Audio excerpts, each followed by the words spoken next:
plus de 200 tombes mystérieuses ont été trouvées dans le désert entre le Nil et la mer Rouge. Cela aurait du sens si elles appartenaient aux anciens Égyptiens, sauf que ce n'est pas le cas. Elles étaient bien plus vieilles. Alors, qui étaient ces gens? Et plus important encore, que leur est-il arrivé? Tout a commencé quand des archéologues utilisaient des images satellites pour chercher des choses étranges dans le désert d'Adbaï. Puis, quelque chose a attiré leur attention. Ils n'arrêtaient pas de trouver ces grandes fosses communes circulaires remplies d'ossements humains et animaux. Et certaines étaient soigneusement disposées autour d'une personne clé au centre, peut-être un chef ou un autre membre important de la communauté. Ils ont trouvé 280 sépultures closes au total, dont 260 n'avaient jamais été documentées auparavant. Certaines faisaient jusqu'à 79 mètres de large avec des humains, du bétail, des moutons et des chèvres enterrés à l'intérieur. Et maintenant, les chercheurs sont plus perplexes que jamais, car ce n'était pas la première fois qu'on trouvait quelque chose comme ça. De grands monuments funéraires circulaires similaires ont déjà été trouvés dans les déserts d'Égypte et du Soudan. Et maintenant, ces tombes nouvellement découvertes semblent faire partie d'un tableau bien plus vaste. Ce qui ressemblait autrefois à des exemples isolés commence maintenant à ressembler à un modèle clair. Et ce modèle suggère qu'une seule culture ancienne a pu se propager sur cette immense étendue de désert, des frontières du Soudan moderne aux pentes des collines de la mer Rouge. Les études suggèrent que ces gens vivaient environ entre 4000 et 2000 avant notre ère, juste avant que les Égyptiens ne forment le royaume territorial que nous connaissons sous le nom d'Égypte pharaonique. Et contrairement aux anciens Égyptiens, qui se concentraient sur l'agriculture et la vie urbaine, ces gens étaient des nomades se déplaçant dans le désert et élevant des troupeaux. Mais cela ne correspond pas tout à fait au fait que certaines tombes semblent plus spéciales que d'autres. Je veux dire, dans certains de ces enclos, la personne principale était enterrée au centre et d'autres personnes étaient enterrées autour d'elle. Cela suggère que ces sociétés préhistoriques avaient probablement une sorte de hiérarchie. À un moment donné, une classe d'élite a émergé dans ces communautés, mais les scientifiques ne peuvent toujours pas dire exactement quand cela s'est produit. C'étaient donc des nomades vivant au Sahara avant les Égyptiens, et ils avaient une sorte de hiérarchie dans leur culture. Mais que leur est-il arrivé? Eh bien, personne ne peut le dire avec certitude, mais nous avons quelques indices.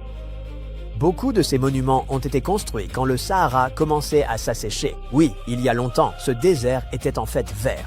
Mais peu à peu, les moussons d'été ont commencé à reculer du nord vers le sud. Cela signifiait moins de pluie, moins de pâturage et une vie bien plus dure pour les gens qui dépendaient des animaux. À cause de cela, ces nomades ont peut-être dû changer leur mode de vie et se sont probablement dirigés vers le sud ou vers le Nil. Nous avons encore besoin de plus d'études, mais pour l'instant, il semble que ces monuments funéraires ne soient qu'une partie d'une histoire bien plus vaste. C'est une histoire sur la manière dont s'adaptent les humains au changement climatique en Afrique du Nord. Le désert du Sahara ressemble à un film de Mad Max. Chaleur torride, dunes infinies et un paysage dévasté en général. Un endroit où personne ne pourrait vivre, n'est-ce pas? Eh bien, oubliez tout ce que vous en savez. Car il y a 5000 ans, le Sahara était un paradis luxuriant de prairies, lacs et rivières, et abritait une civilisation fantôme qui a disparu sans laisser de traces.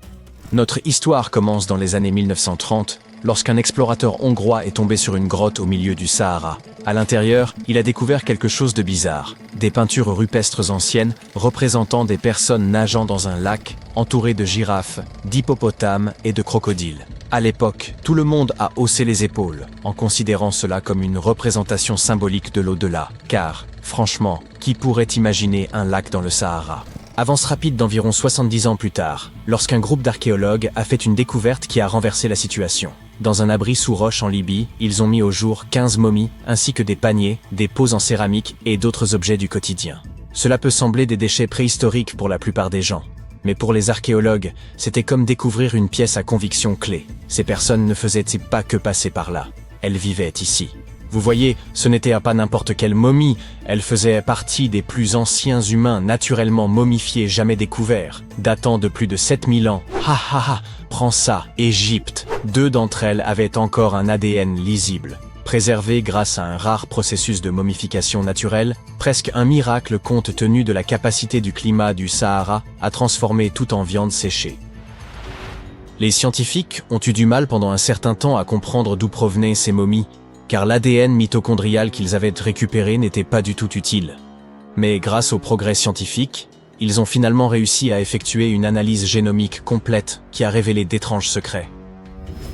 Ces personnes appartenaient à une lignée humaine qui était complètement inconnue, et elles ont vécu isolées du reste de l'humanité pendant des milliers d'années.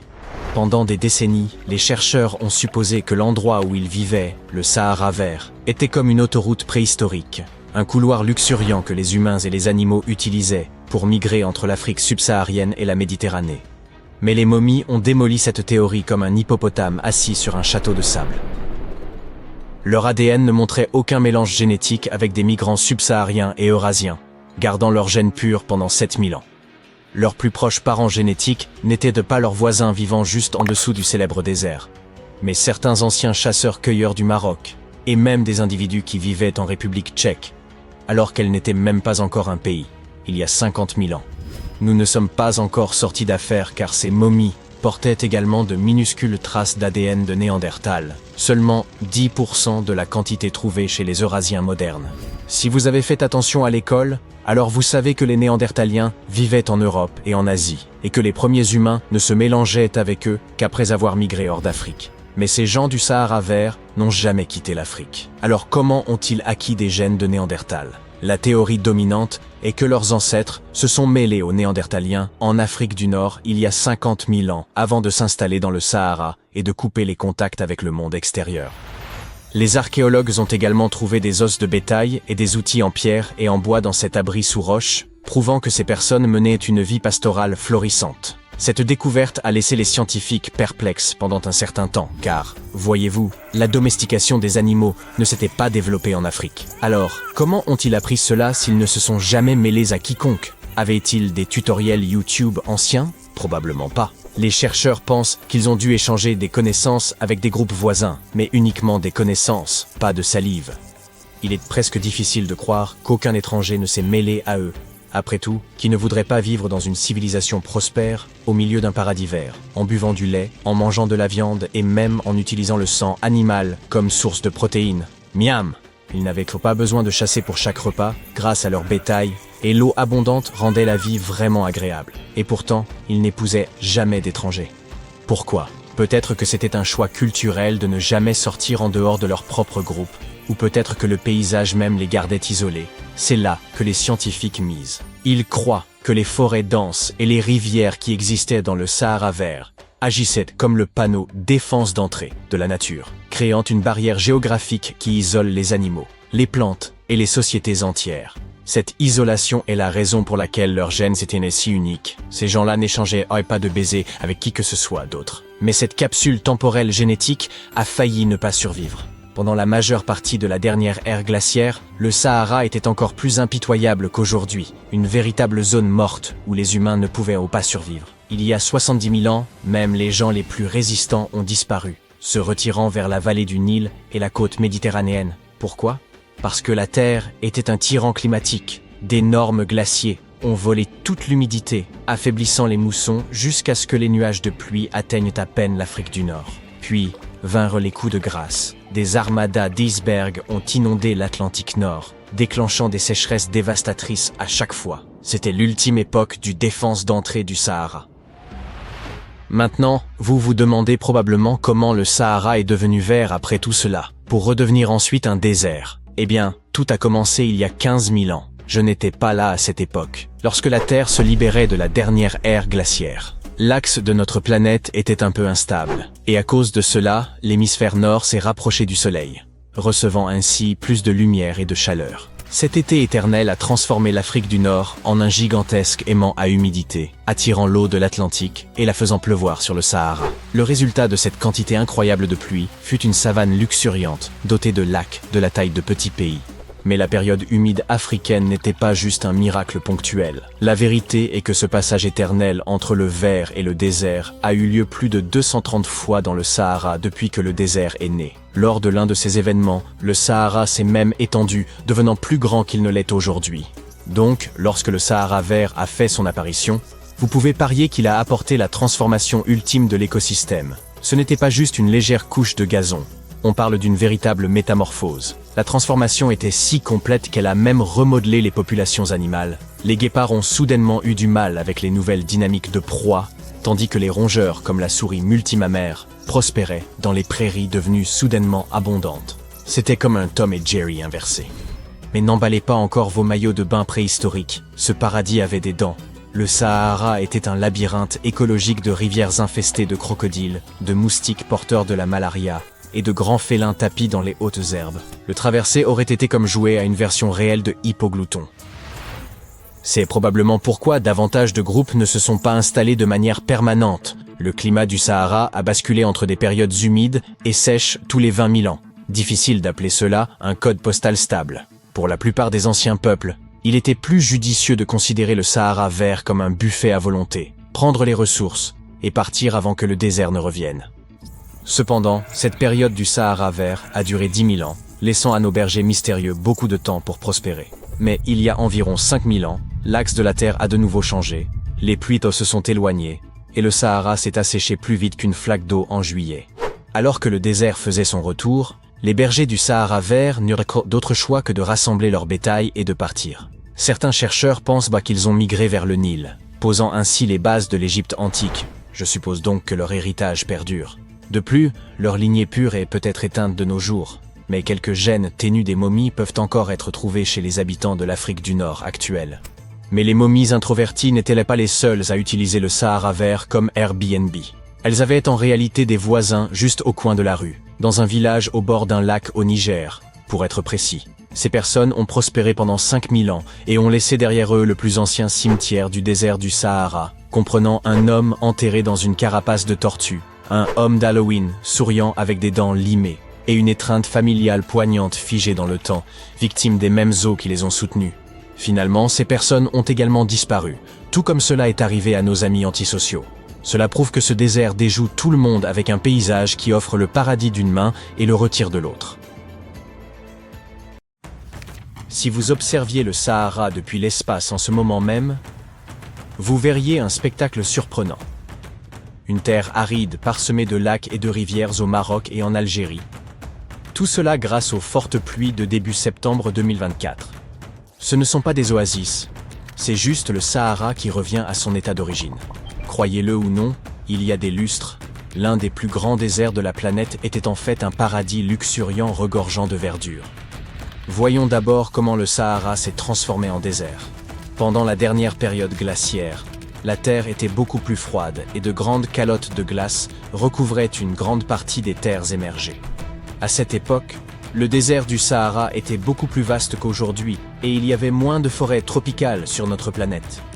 Et en raison de ces températures très basses, la répartition des pluies dans les tropiques a changé. Normalement, l'air chaud monte dans ces régions, ce qui contribue à provoquer des précipitations. Mais comme il faisait plus froid pendant la période dont nous parlons, la météo a été perturbée et il est tombé moins de pluie dans certaines zones. Cela nous a donné un climat plus sec dans des endroits qui sont généralement plus humides. Il y avait aussi beaucoup de poussière dans le désert du Sahara. Les scientifiques en ont retrouvé dans de vieux sédiments océaniques. Mais il y a environ 12 500 ans, quelque chose d'étonnant s'est produit. Les niveaux de poussière ont fortement diminué. Cela signifie que le Sahara est devenu beaucoup plus humide et indique que le climat s'est soudainement réchauffé pendant un certain temps avant de se refroidir à nouveau. Il y a 12 500 ans, le Sahara est donc devenu un endroit beaucoup plus vert, comme une savane, car un phénomène météorologique appelé zone de convergence intertropicale, oui, ça s'appelle comme ça, se déplaçait vers le nord pendant l'été. Cette période humide a atteint son apogée il y a environ 4000 ans. Les températures étaient alors un peu plus hautes qu'aujourd'hui. À cette époque, il pleuvait davantage sur les hauts plateaux éthiopiens, ce qui faisait que le Nil transportait plus de sédiments. Cependant, il y a eu un autre grand changement, celui-ci appelé événement de Heinrich, qui a provoqué le déplacement de la zone de convergence intertropicale vers le sud. Cela a entraîné un assèchement rapide des régions sahariennes et de la péninsule arabique. En conséquence, le Nil a connu beaucoup moins de crues entre 2700 et 2100 avant notre ère. Pour faire court, un peu tard pour cela, certes, le Sahara a connu des périodes alternatives d'humidité et de sécheresse en raison des changements climatiques et des conditions météorologiques pendant des milliers d'années. Jusqu'à récemment, nous avions un Sahara sec, mais en septembre 2024, un cyclone inhabituel a traversé la région. Il a frappé le Maroc, l'Algérie, la Tunisie et la Libye, et a rempli les lacs et les rivières asséchées. Les images satellites de la NASA avant et après les pluies sont époustouflantes. C'est comme si le Sahara avait fait peau neuve. Certaines régions d'Afrique du Nord ont reçu jusqu'à 20 cm de pluie. À titre de comparaison, Seattle reçoit environ 1 mètre par an, soit seulement 5 fois ce que le Sahara a reçu. Je dis « seulement » pour une raison simple. Seattle a la réputation d'être une ville pluvieuse, contrairement au Sahara. La difficulté réside dans le fait que ces 20 cm, soit l'équivalent de la totalité des précipitations annuelles de la région, sont tombés en quelques instants. Donc, d'une certaine manière, on aurait pu avoir l'impression qu'il pleuvait plus au Sahara qu'à Seattle. Les montagnes ont canalisé l'eau vers des lacs éphémères dans le nord de l'Algérie, qui se sont récemment étendus sur plus de 180 km² et ont atteint une profondeur de plus de 2 mètres. C'est assez d'eau pour tenir un an. Alors, que sont exactement ces lacs éphémères? Ce sont des bassins qui se remplissent pendant une courte période chaque année, mais qui peuvent rester secs pendant plusieurs années si la pluie n'est pas au rendez-vous. Parfois, l'eau s'y déverse depuis une petite zone environnante, mais il peut aussi s'agir de la bonne vieille pluie. Maintenant, une grande question se pose. Comment se fait-il que ces lacs existent? Généralement, ils se forment parce qu'il y a un excès d'eau emprisonnée à la surface. Mais le sol du Sahara est incroyablement sec. Ne devrait-il pas agir comme une éponge? Il doit avoir soif d'humidité. Pensez à la soif de votre plante en pot lorsque vous lui donnez de l'eau à votre retour de vacances. Cependant, aussi desséchée soit-elle, la terre ne peut absorber qu'une quantité limitée d'eau, souvent très faible. Et tout comme votre plante en pot, elle ne la boit pas forcément en totalité. Parfois, vous l'arrosez trop en réalité. Et si vous regardez au-dessous, vous verrez que le pot s'est mis à fuir. Un autre facteur important qui empêche le sol d'absorber l'eau est le manque de végétation.